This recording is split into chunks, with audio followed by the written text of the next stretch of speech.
জুমার দিনকে বিষ্ণু ঈসা ইসলাম বলেছেন হাদা ইয়াউমুল ঈদ, হাদা ইয়াউমুন জাআলাহুল্লাহু লাকুম ঈদান। তাবারানির হাদিস।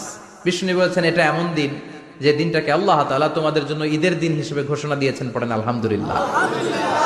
আল্লাহ তাআলার একটা বৈশিষ্ট্য হচ্ছে সুন্নাতুল্লাহি ফিত তাফদীল। এক এক জিনিসের উপর আল্লাহ এক এক জিনিসকে বৈশিষ্ট্যমণ্ডিত করেন, মর্যাদা দান করেন। ফাদ্দালা জামানান আলা জামান কামা ফাদ্দালা মাকানান আলা মাকান, ইনসানান আলা ইনসান। আল্লাহ ব্যক্তির উপর ব্যক্তিকে প্রাধান্য দেন, আল্লাহ সময়ের উপর সময়কে প্রাধান্য দেন, আল্লাহ স্থানের উপর স্থানকে প্রাধান্য দেন। এটা আল্লাহর সুন্নাত। এটা আল্লাহর কি সুন্নাতুল্লাহি ফিত তাফদীল।